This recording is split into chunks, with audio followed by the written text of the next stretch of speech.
Halo juragan, kembali lagi bersama Toko Deres. Nah, mungkin bagi juragan yang sedang menanam cabai itu maupun keriting sampai rawit dan cabai besar, mungkin ada kendala di bagian daun cabai jadi keriting ya. Nah, untuk dampak dari daun cabai keriting ini sangatlah besar juragan. Itu bisa mempengaruhi pertumbuhan cabai. Jadi untuk pertumbuhannya itu terhambat dan buahnya bahkan juga menjadi terpengaruh ya. Nah, apakah juragan tahu penyebab dari keriting daun cabai ini? Meskipun banyak faktor penyebab daun cabai keriting, tapi faktor utama yang sering menyebabkan daun keriting adalah yaitu dari hama.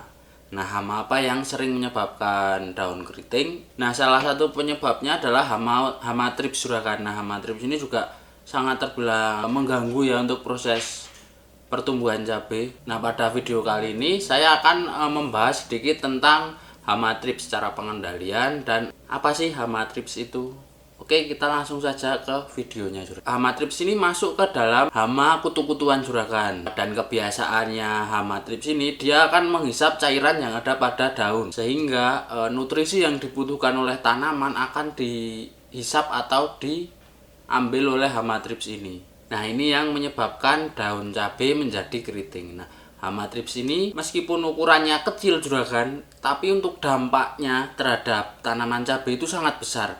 Bahkan bisa menyebabkan kerugian hampir 80% dari cabai yang ditanam. Nah, jika hama thrips ini sudah menghisap daun cabai, nutrisi yang ada pada daun cabai akan terserap, sehingga terjadi ketidakseimbangan sel yang ada pada daun dan menyebabkan daun menjadi abnormal, salah satunya menjadi keriting itu ya juragan. Selain itu juga untuk air liur yang dikeluarkan dari hama thrips ini yang menggigit daun, itu menghisap cairan, dia berpotensi menularkan virus juragan dari tanaman satu ke tanaman yang lainnya. Nah, ini juga menjadi faktor jika tanaman juragan terkena virus setelah serangan dari hama thrips ini.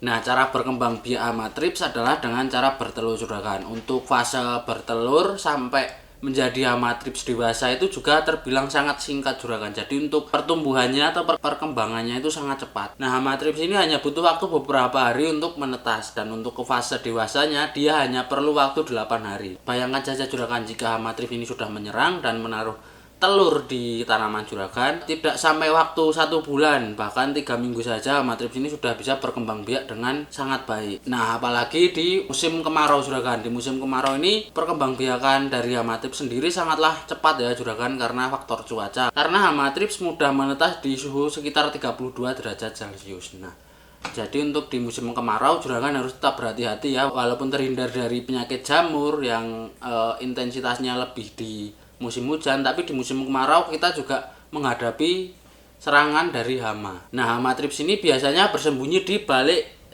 di bawah bagian daun. Jadi di bawahnya daun itu biasanya hama thrips di sana, dan menaruh telurnya juga biasanya di bawah dari daun ini. Selain itu, hama thrips juga akan lebih aktif di sore hari dan malam hari. Kenapa? Karena hama thrips ini sendiri takut terhadap paparan sinar matahari langsung juragan. Maka dari itu, waktu siang hari dia akan bersembunyi di bawah daun ini juragan. Nah, bagaimana untuk cara pencegahan hama thrips biar tidak menyerang? Nah, dengan mengerti karakteristik dari hama thrips tadi juragan yang sudah saya sebutkan, jadi juragan bisa menentukan waktu yang tepat menanam cabai atau cara yang tepat menanam cabai di musim kemarau untuk menghindari penyakit hama thrips ini yang parah juragan. Karena di musim kemarau itu biasanya untuk hama thrips melonjak tinggi ya juragan.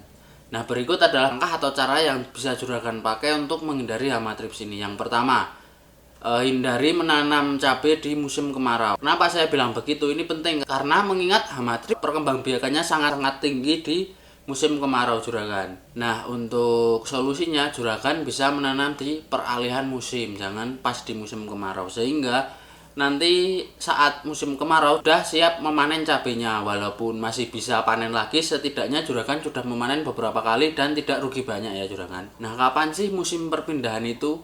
Nah, musim perpindahan sendiri untuk juragan menanam cabai bisa dilakukan di bulan Februari atau di 10 hari di bulan akhir Maret juragan. Nah, itu untuk perpindahan musim ya di Indonesia. Untuk cara ini juga menurut saya sangat efektif juragan untuk meminimalisir serangan hama thrips itu sendiri. Terus yang seterusnya juragan yang nomor 2. Tadi kan nomor 1, sekarang nomor 2. Yang nomor 2 itu juragan bisa menggunakan plastik mulsa perak juragan. Kenapa saya merekomendasikan plastik mulsa merah? Dikarenakan hama thrips itu tadi tidak suka terhadap sinar matahari atau paparan sinar matahari secara langsung. Nah, plastik mulsa ini bertujuan untuk memantulkan sinar matahari dari yang atas kan nanti ke bawah. Di bagian bawah daun otomatis tidak terkena sinar matahari. Nah, mulsa ini bertujuan untuk memantulkan cahaya ke bagian bawah daun sehingga hama thrips ini tidak akan betah di tanaman juragan. Dan selain itu juga dapat menghambat pertumbuhan gulma di sekitar tanaman yang menjadi inang hama thrips. Jangan lupa untuk sanitasi lahan juga ya juragan. Menanam varietas yang sudah tahan terhadap virus thrips. Kenapa saya merekomendasikan benih yang sudah tahan terhadap thrips?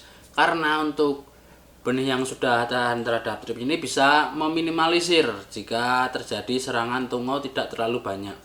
Kalau juragan pakai yang benih tidak tahan terhadap thrips, kemungkinan terkena thripsnya akan banyak juragan. Jadi lebih baik juragan tetap memakai benih yang memang tahan terhadap hama thrips. Oke, kita ke yang selanjutnya juragan. Yang selanjutnya itu ada cara mengatasi hama thrips dengan cara alamiah atau pestisida alami juragan. Nah, ada beberapa bahan alami yang bisa juragan coba untuk menangani hama thrips ini juragan. Antara lain adalah yang pertama. Yang pertama itu ada bawang putih juragan. Nah, sifatnya dari bawang putih ini sendiri dia bisa mengusir hama thrips dikarenakan oleh baunya yang menyengat itu membuat hama thrips tidak akan betah di tanaman juragan. Nah, bagaimana caranya mengusir hama thrips dengan bawang putih? Juragan bisa memblender 1 kilo bawang putih. Setelah itu dicampur dengan 1 liter air dan hasilnya itu gunakan dengan dosis 100 ml per tangki 14 atau 16 liter. Untuk intervalnya juragan bisa lakukan 3 sampai 4 hari sekali di musim kemarau karena di musim kemarau ini juga sangat marak untuk perkembangbiakan hama thrips. Oke, kita ke yang selanjutnya. Mengatasinya dengan mimba atau tembakau. Nah, tembakau ini juga bisa mengusir hama thrips ya karena juga baunya yang menyengat itu. Untuk caranya sendiri sama seperti yang bawang putih juragan, pengaplikasiannya, intervalnya, dan campurannya juga sama. Kita ke cara yang selanjutnya. Cara yang selanjutnya itu ada mengatasi hama thrips dengan pestisida kimia juragan. Nah, ini untuk alternatif jika juragan memang sudah tidak bisa menanganinya atau sudah diambang batas ya untuk perkembangbiakannya atau serangannya, juragan bisa menggunakan pestisida kimia. Pestisida kimia ini lebih ampuh untuk mengusir hama thrips. Saya rekomendasikan yang cara terakhir ini juragan bisa lakukan jika perkembangbiakannya sudah melonjak tinggi. Yang pertama itu ada menggunakan insektisida sistematik. Insektisida ini untuk efektifannya sangat efektif ya juragan untuk membasmi hama thrips ini. Interval penggunaannya juragan bisa lakukan dalam 7 sampai 10 hari sekali. Untuk bahan aktifnya sendiri juragan bisa gunakan insektisida yang berbahan aktif Bestvidor, Interpride, dan Confidor juragan. Nah, yang saya sebutkan tadi sangat ampuh untuk mengusir hama thrips dan sebaiknya pengaplikasiannya dilakukan pada sore hari karena hama thrips itu kembali lagi ya juragan karena hama thrips lebih aktif di sore. Yang selanjutnya menggunakan insektisida kontak juragan. Nah, sesuai namanya, insektisida ini membunuh serangga dengan cara yang berkontak langsung terhadap bahan aktifnya juragan. Untuk penggunaannya harus lebih sering dari yang insektisida yang sistematik tadi ya juragan. Kalau yang sistematik 9 sampai 10 hari.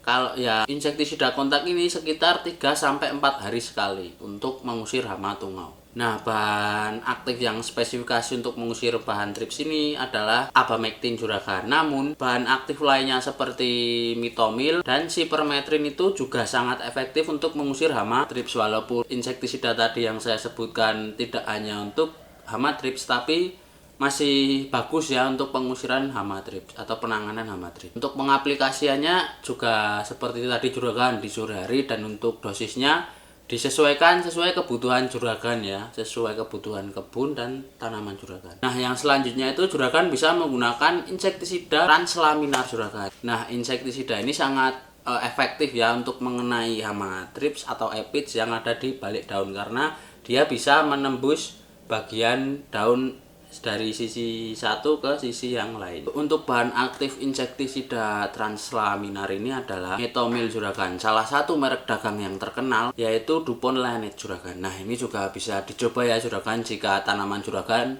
memang terkena hama tungau dan untuk perkembangbiakannya atau dampaknya itu sudah diambang batas atau melonjak sangat tinggi. Aplikasiannya juragan bisa aplikasikan di pagi atau sore hari karena ya itu tadi ya juragan tungau lebih aktif di pagi dan sore hari karena di siang hari dia takut terhadap sinar matahari. Demikian juragan penjelasan dari saya untuk mengatasi serangan dari hama trips ini juragan. Nah, untuk penanganannya dari yang kimiawi maupun dari alami itu ada keunggulan dan kekurangannya masing-masing. Nah, dengan menganalisa atau melihat serangan trips sebesar apa, juragan bisa menentukan akan memakai cara yang mana, mau pakai yang cara alami atau pakai yang kimia. Kurang lebih seperti itu juragan video dari saya, semoga dapat bermanfaat bagi juragan. Jangan lupa tonton video juga yang lain juragan, ada yang tentang penyakit, antraknos, dan yang lain-lain. Oke, sekian video dari saya juragan, terima kasih.